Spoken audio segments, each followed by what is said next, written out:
Disclaimer. Este podcast no pretende ser sustituto de una educación formal, sino solamente despertar en la audiencia la sed de descubrir los temas que aquí se presentan. Si estás interesado en estos temas, mi recomendación personal es tomar libros académicos y leerlos con disciplina página por página. Página 1, página 2, página 3 hasta el final. Debatir con personas que también estén dedicados al tema, revisar varias fuentes, ver videos académicos y no académicos en internet, tomar notas, contrastar teorías, investigar en contexto y hacer esquemas. De ninguna manera Lumpen Podcast o ningún otro video en internet debe ser considerado fuente de verdad porque los videos en internet son publicados para diferentes audiencias mientras que las clases universitarias son parte de un programa completo de educación formal y por lo tanto asumen audiencias con conocimientos previos y orientación similar. Un videoblog pretende ser interesante, no riguroso. Si es rigor académico lo que buscas, puedes encontrarlo en tesis de grado. Dicho esto, gracias por visitarnos. Si quieres que el equipo de Lumped Podcast lea tu comentario, por favor utilice el siguiente formato para que sea más fácil de encontrarlo. Asterisco __ asunto _ asterisco. Ejemplos. Aclaración, hate, felicitación, anécdota. Este video es patrocinado por 7pro.club. 7pro.club es un marketplace para el sector de la construcción.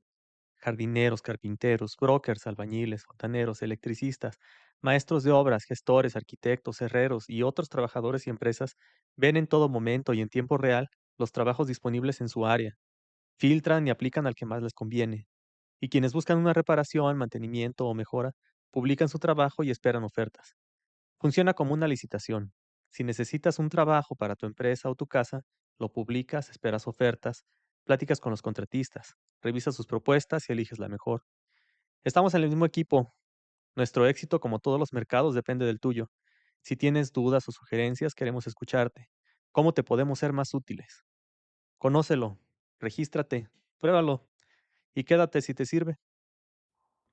Quisiera ubicar a Marx y a El Capital en un contexto de tiempo y espacio, una especie de mapa usted está aquí, como el de los parques, los zoológicos y las plazas. Para eso quiero dar un breve resumen histórico en torno a dos fenómenos, el comercio y la producción. Hay fenómenos que afectan a la economía como la peste o las ideas en torno a la propiedad y el derecho. Los voy a mencionar aquí, pero nada más de pasada. La China feudal se desarrolló principalmente durante las dinastías que cubren desde la dinastía Shu en el 1046 al 256 a.C. hasta el final de la dinastía Qin del 221 al 206 a.C. Durante el periodo Shu, especialmente en la era de los Shu occidentales, 1046 al 771 a.C., el sistema feudal se consolidó con un esquema en el cual el rey otorgaba tierras a señores feudales a cambio de lealtad y apoyo militar. El feudalismo en China comenzó a desintegrarse con las reformas de los estados en guerra, 475 al 221 a.C., cuando los estados empezaron a centralizar el poder y a debilitar a los señores feudales, un proceso culminado con la unificación de China bajo el emperador Qin Shi Huang en el 221 a.C., quien abolió el sistema feudal y estableció un estado centralizado. En el siglo II a.C. empieza la ruta de la seda o rutas de la seda, porque fueron evolucionando a partir de rutas más pequeñas. Se establecieron durante la dinastía Han en el 130 a.C., aunque no se llamaba ruta de la seda en ese tiempo, ni tenía los mismos caminos. Más bien, evolucionó a partir de pequeñas rutas comerciales que se fueron conectando hasta convertirse en la ruta de la seda. Marco Polo viajó por esas rutas y las describió en su obra, pero el nombre se lo puso el geógrafo Ferdinand von Richthofen en 1877. Marco Polo la recorría con su tío en el siglo XIII. Se quedó como huésped con el nieto de Genghis Khan, el Kublai Khan, alrededor de 1275. Pasó 17 años en Oriente y eventualmente regresó a Venecia y allí escribió sus memorias. En sus memorias cuenta cómo se sorprendió cuando llegó a Hangzhou o Dadu, hoy Beijing, y vio la ciudad que había ahí, ciudades prósperas, llenas de gente, que describió como densamente pobladas. China en ese tiempo ya usaba el papel moneda en lugar de metales preciosos. El papel moneda se estableció en China durante la dinastía Tang en el siglo VII, aunque se extendió su uso hasta la dinastía Song en el 960 a 1279. En Europa, en cambio, el papel moneda se empezó a utilizar hasta el siglo XVII en Suecia en 1661. Ya después del feudalismo, después del descubrimiento de América, después de que llegaran los peregrinos a Estados Unidos a bordo del Mayflower, de oeste a este había caballos, sillas de montar y arreos, la vid, las uvas, perros y otros animales exóticos y domésticos, pieles de animales, miel, frutas, cristalería, mantas y alfombras de lana, telas como las cortinas, oro, plata, camellos, esclavos, armas, armaduras.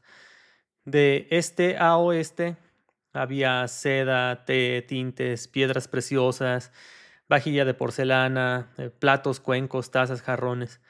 Otros productos de porcelana, especias como la canela y el jengibre, bronce y artefactos de oro, medicina, perfumes, marfil, arroz, papel, pólvora.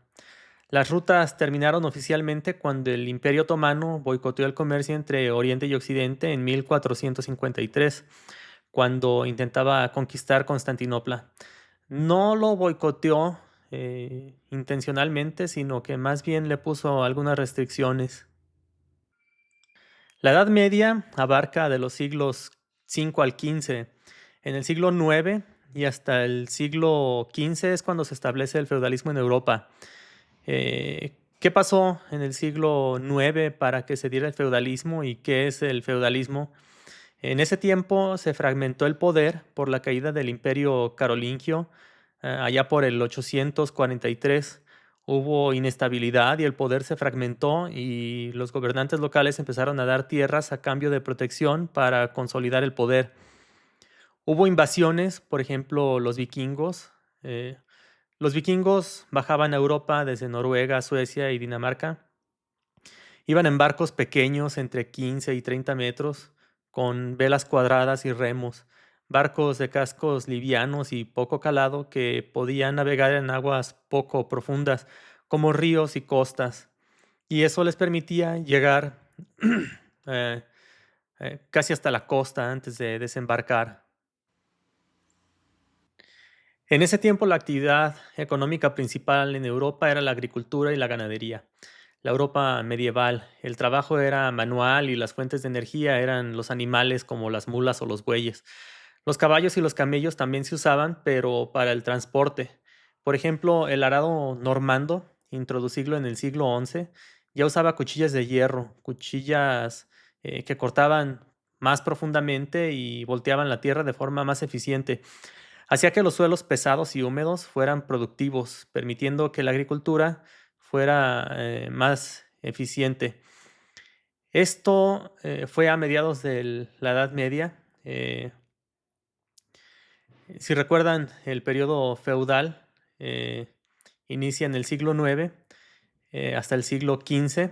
El arado normando entra en el siglo XI. El arado romano, por ejemplo, no usaba cuchillas de hierro y no se podía usar en esos suelos. El arado con animales ya se usaba en Egipto y Mesopotamia alrededor del 3000 a.C. Cabe mencionar también que las plantas no eran como las conocemos ahora y hubo que esperar siglos hasta la Revolución Verde en 1949-1960. La India en 1965 contribuyó mucho a esa Revolución Verde. Ya para el siglo XV, el almirante Sheng hacía sus expediciones entre China y África Oriental. China en ese tiempo tenía liderazgo económico y tecnológico. Sus barcos podían navegar en alta mar. Eran barcos grandes, entre 60 y 120 metros, los barcos del tesoro, con velas de junco. Usaban velas cuadradas para darle más impulso y timones grandes para darle precisión en la maniobrabilidad. Eran barcos muy estables, difíciles de hundir, porque tenían en medio compartimientos estancos separados para que el barco no se bamboleara tanto. Y si se rompe el casco y entra el agua al compartimiento, es más difícil que entre a los otros compartimientos. Los aviones, por ejemplo, también se inclinan para dar vueltas, le llama alabeo, y llevan el combustible en las alas. Si las alas no estuvieran divididas en compartimientos, en un alabeo el combustible se te iría a una sola ala y a ver cómo a un solo lado del ala y a ver cómo enderezas el avión otra vez. Ahí se ven unas expediciones de Sheng y sus escalas. El almirante hizo 7 expediciones entre 1405 y 1433 por el Océano Índico.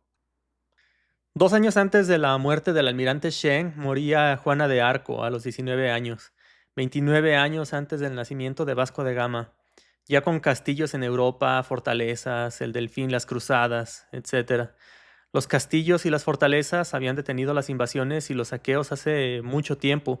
Los vikingos, por ejemplo, dejaron de saquear en el siglo XI, se convirtieron al cristianismo y pasaron al comercio. Poco después de los viajes del almirante Sheng, nace Vasco de Gama. El almirante muere en el 1433, la ruta de la seda en 1453 y Vasco de Gama nace en 1460. Cuando nace Vasco de Gama, ya no había ruta de la seda. Si recuerdan, los otomanos habían hecho difícil el tránsito. Vasco de Gama hizo sus viajes alrededor de 1497 desde Portugal hasta la India. Su flota eran naos y carabelas de unos 20 o 30 metros, velas cuadradas y triangulares, cuadradas para dar impulso y triangulares para dar estabilidad, incluso en vientos cruzados, cascos robustos, instrumentos como la brújula para ubicar el norte y el astrolabio para ubicarse en una latitud, usando las estrellas. Hay que notar que cuando Vasco de Gama hizo sus viajes, Colón ya había llegado a América 5 años antes en sus carabelas en 1492 y 10 años antes, en 1488, Bartolomé Díaz había llegado a África, pero no continuó. Él se regresó a Portugal. Ahí podemos ver los viajes de Vasco de Gama entre Portugal y la India. Hay una anécdota de Vasco de Gama ofreciendo bienes insultantemente baratos en Calicut, en Kerala, India, para la época, en el siglo XV. Pero hay otra anécdota más ilustrativa de las diferencias en el comercio internacional.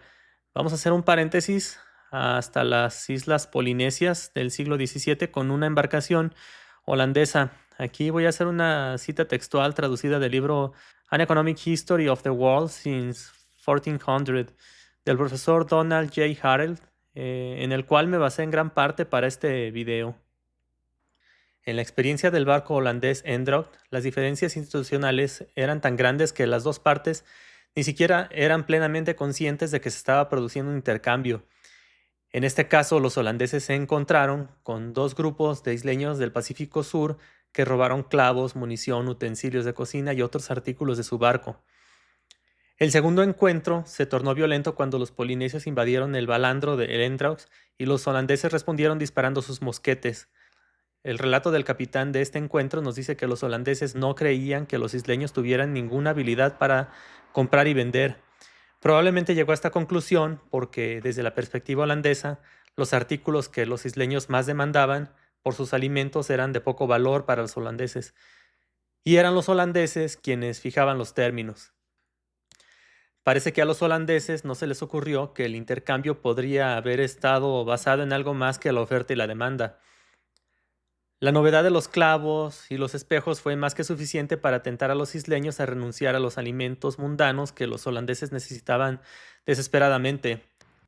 Los holandeses y los polinesios experimentaron tensiones cuando se reunieron para intercambiar bienes debido a ideas fundamentalmente diferentes sobre lo que estaba sucediendo. Los holandeses encajaron esos intentos en su mundo de capitalismo mercantil, mientras que los polinesios parecen haber entendido el encuentro como una forma de redistribución. En una sociedad redistributiva como la de los polinesios, el jefe podía apoderarse de los bienes de los demás como algo normal y redistribuirlos según las necesidades, generalmente en forma de regalos. De esta manera, la sociedad mantenía un grado significativo de equidad social y económica. El estatus y el poder en esta sociedad redistributiva, especialmente entre los polinesios, tenían mucho que ver con la capacidad de una persona para dar regalos y tomar bienes de los demás. Además, la rivalidad entre individuos y grupos podía llevar a enfrentamientos violentos cuando la estructura social se veía alterada. La violencia que siguió a los intentos iniciales de los holandeses de comerciar fue probablemente la reacción de un jefe a una redistribución no autorizada, algo que desafiaba el estatus en la sociedad. Pero más que esto, la insistencia holandesa en ofrecer algo a cambio de los regalos de comida podría haber sido percibida como un desafío al estatus supremo del jefe en la sociedad. La confrontación permitió a los jefes mantener su estatus en el grupo al desafiar el estatus creciente de los europeos como dadores de regalos y receptores de productos. Un sistema económico basado en el poder de individuos de alto estatus para redistribuir los bienes tenía poco paralelo en la economía holandesa del siglo XVII. Las instituciones eran completamente diferentes. Las reglas del juego eran incompatibles. Los holandeses probablemente nunca consideraron que estaban interactuando en una sociedad que no operaba sobre la base de los intercambios del mercado europeo. Por su parte, los polinesios podrían muy bien haber interpretado las actitudes de los holandeses en términos que habrían puesto en tela de juicio el estatus de los líderes de la sociedad. Siempre ha habido pensamiento económico en la historia. En la Biblia, por ejemplo, se habla del año de remisión, en el que todas las deudas se cancelan. Los esclavos judíos esclavizados por otros judíos obtenían de vuelta su libertad y las tierras que se habían vendido regresaban a su heredero original. En la Biblia, si recuerdan, salen las 12 tribus y se reparte la tierra prometida entre 11 tribus y la tribu de Leví se queda repartida entre todas las otras tierras de las otras tribus. Sin el año de remisión, eventualmente alguna tribu hubiera terminado quedándose con toda la tierra prometida. Entonces, esto era parte de lo que se necesitaba para que las tribus conservaran cada quien su pedazo de tierra. La Biblia dice, para que no haya entre ti mendigo, cuando menciona el año de remisión. No dice que sea por justicia, sino para evitar la mendicidad. Cada 7 años, según la ley de Moisés, y cada 50 años en el jubileo. Cuando la liberación de tierras y esclavos era todavía más amplia. Es curioso cómo desde esos tiempos había un reconocimiento entre la justicia social y el derecho de la propiedad. También la Biblia habla de la esclavitud de la deuda. Esos pensamientos no son considerados canon en la historia de la teoría económica. Apenas se dibuja en el feudalismo un mercantilismo temprano. Vamos a retomar más adelante el mercantilismo porque formalmente entra en el siglo XVI al XVIII. Hago mención de este pensamiento económico primero para hacer notar que ya empieza un pensamiento económico y porque cuando termina el feudalismo, los señores feudales no pasaron de señores de la tierra a fabricantes de clavos o comerciantes, no pasaron a competir en mercados perfectos, precioaceptantes, capitalistas, sino que la corona les concedió monopolios o concesiones exclusivas para controlar rutas comerciales, productos o industrias. No estaba seguro de incluir esto porque en YouTube hay toda clase de personas interpretando el mismo guión de todos los modos posibles. Lo tengo que mencionar porque como la idea es comprender el capital, se tiene que decir que el poder tiene medios para perpetuarse incluso en un cambio de era. Ese mercantilismo temprano tenía la intención de acumular oro para la corona principalmente. Por eso limitaban el comercio exterior y para evitar la salida de oro y acumular la mayor cantidad posible. También es curioso cómo es que la teoría económica se desarrolla y hace sentido en su tiempo. La propiedad privada no era así, como la conocemos ahora. No era posible venderla, no era absoluta ni transferible porque era una encomienda del rey a los señores. Los señores feudales tenían privilegios como el derecho de pernada y el cobro de tributos y obligaciones militares con la corona y la protección también de sus vasallos. Entre los siglos XV y XVIII hubo varios cambios, tanto en Europa como en América. Vamos a mencionar algunos de pasada: el Renacimiento, siglos XV y XVI, el renacer de las artes, la ciencia y el pensamiento clásico que promovió el humanismo y fue dejando de lado las ciencias escolásticas de la Iglesia para hacerlas seculares, aunque el proceso de secularización fue paulatino y su división quedó más clara hasta el siglo XVII. En América hubo comercio, colonización y también en Europa fueron evolucionando las rutas comerciales con América, África y Asia. Hubo también una reforma protestante. Esa reforma cambió las ideas religiosas, políticas y culturales en Europa, incluso en América. Hay que recordar que los peregrinos que llegaron a Estados Unidos eran calvinistas y llegaron a bordo del Mayflower. Aquí también creo que cabe un paréntesis. Cuando llegaron a América, tanto Reino Unido como España y Portugal quisieron imponer su sistema legal. Imponer, implementar. Principalmente la propiedad privada. Ellos venían de Europa, un lugar con relativa escasez de tierras, y llegaron a América donde había demasiada tierra. Hay historias que decían que los españoles se adueñaban de la tierra hasta donde alcanzara la vista. Yo no sé si es verdad, yo no estaba, pero lo que sí sé es que en México y Estados Unidos hubo latifundios tremendos. En Estados Unidos hubo varias leyes de propiedad de la tierra, incluso George Washington, por ejemplo, era latifundista y tuvo invasores. ¿Dónde se registraba la tierra o por qué la tierra pertenece al extranjero y no a mí? Muchas veces esas tierras eran improductivas porque sencillamente no había quien la trabajara. No sé si te suena la frase, la tierra es de quien la trabaja. Si eres mexicano, pues seguro la ubicas de la Revolución. En Estados Unidos, por ejemplo, hubo algunas figuras legales, entre comillas, para reclamar unas tierras como los derechos de Tomahawk. Marcaban árboles formando un cerco y así se definían a sí mismos como dueños de la tierra. O las leyes de la cabaña, que decían que si construyes una cabaña y siembras cierta cantidad de tierra, esa tierra es tuya. Hay una película de Tom Cruise que se llama Un horizonte lejano, donde Tom Cruise grita, esta tierra es mía, mía por destino. Todavía en 1800 esos conflictos por la tierra todavía estaban. En parte por eso el salvaje oeste era tan salvaje. Ya luego hablaremos, es un paréntesis nada más.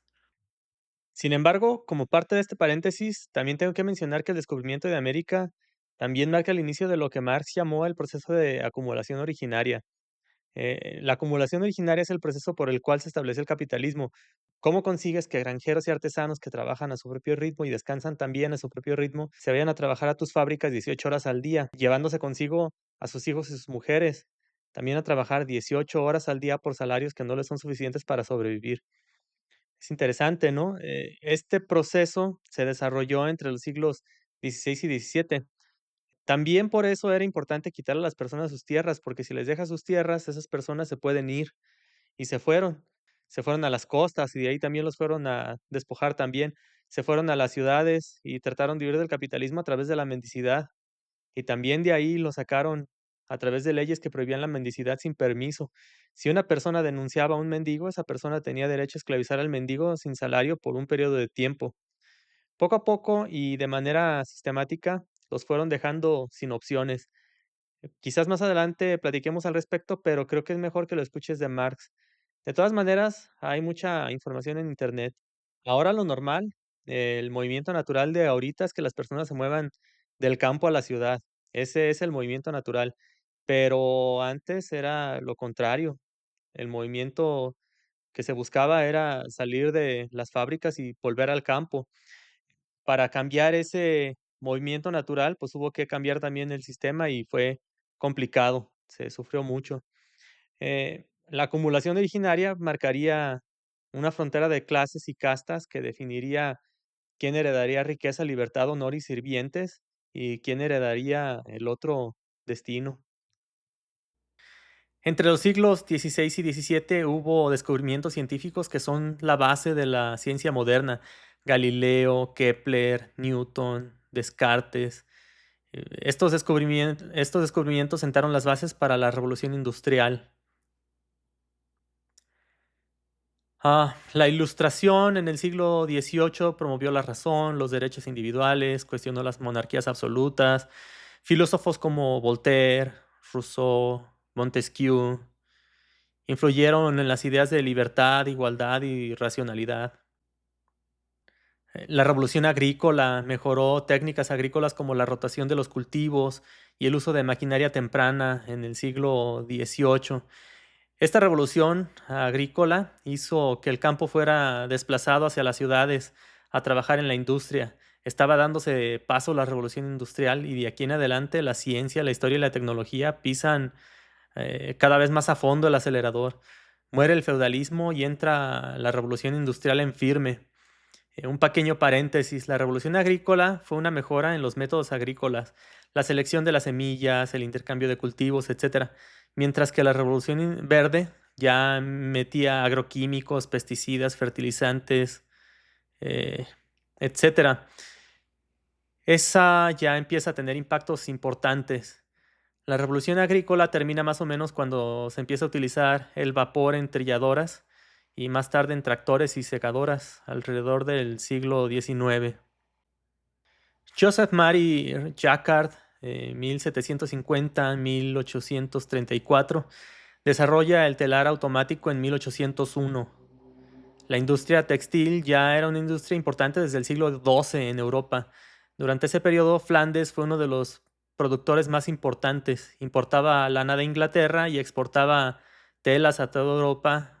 Ciudades flamencas como Brujas, Gante, Ypres eran fuertes centros textiles. Por eso fue una de las primeras industrias en mecanizarse junto con la agricultura.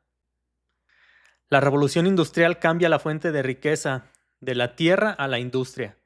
Aunque Marx borra la distinción entre, por ejemplo, el capitalista y el latifundista, porque eventualmente e inevitablemente quien tiene lo uno termina teniendo también lo otro. Es inevitable desde el momento en que la tierra se puede comprar y vender. Adam Smith publica su libro La riqueza de las naciones en 1776, 89 años antes de la publicación del Capital. El feudalismo está muerto, que viva el capitalismo. Las primeras locomotoras de vapor se desarrollaron en el siglo XVII en Gran Bretaña, pero a principios de 1800 ya recorrían países montadas en vías de hierro, cargando mercancías sin descanso. Los animales necesitaban descanso, las locomotoras recorrían países sin descanso. Las fuentes de energía ya no estaban fijas a la tierra y se podían transportar. Si recuerdan, las primeras fuentes de energía eran los caudales de agua y los animales. Ya en 1841 se lleva a cabo el primer viaje en tren de pasajeros. Las industrias tenían mucha oferta de mano de obra y se daban gusto. Fue el auge industrial en Estados Unidos y en Europa. Reino Unido y Alemania principalmente eran quienes encabezaban el desarrollo industrial. China ya hacía tiempo que había perdido su ventaja tecnológica. En México se estaba gestando la independencia y en 1810 Hidalgo y Morelos iban a empezar un movimiento que difícilmente hubieran podido dimensionar antes de empezarlo. En 1818 nace Marx. México perdería más de la mitad de su territorio entre 1835 y 45. En 1856 nace Nikola Tesla.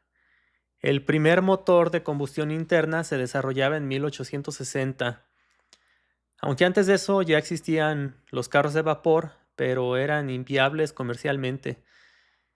Estados Unidos iba a tener su guerra de secesión entre 1861 y 1865, en la que el norte y el sur se iban a enfrentar en favor y en contra de la esclavitud, aunque el racismo institucional iba a durar hasta muy entrado el siglo XX. Marx publica El Capital en 1865, el mismo año en que pierde la vida Abraham Lincoln en un teatro de Washington, D.C. Empieza a usarse el acero en la infraestructura. Carnegie se convierte en el hombre más rico del mundo. En 1867 se empieza el puente de Eads, se inauguró en 1874. En 1869 se empieza el puente de Brooklyn y se inaugura en 1883. En ese mismo año muere Marx, dejando incompleto el tercer volumen del Capital. No sabría yo decir si hubiera sido mejor que lo terminara o que quedara inconcluso, porque el capitalismo apenas estaba naciendo y hubiera sido imposible prever los caminos que iba a tomar. En 1871 se exigen estructuras de acero y materiales antiflama en Chicago debido al incendio de ese mismo año. El Insurance Building se completa en 1885 como el primer rascacielos. En 1890 el Rand McNally Building se construye en Chicago. En el oeste la historia iba unos pasos detrás. La película Volver al Futuro 3, por ejemplo, está ambientada en 1880.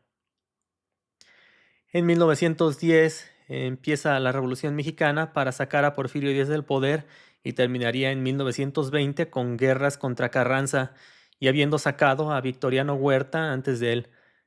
En 1917 se inicia la Revolución Rusa, instaurando una república soviética.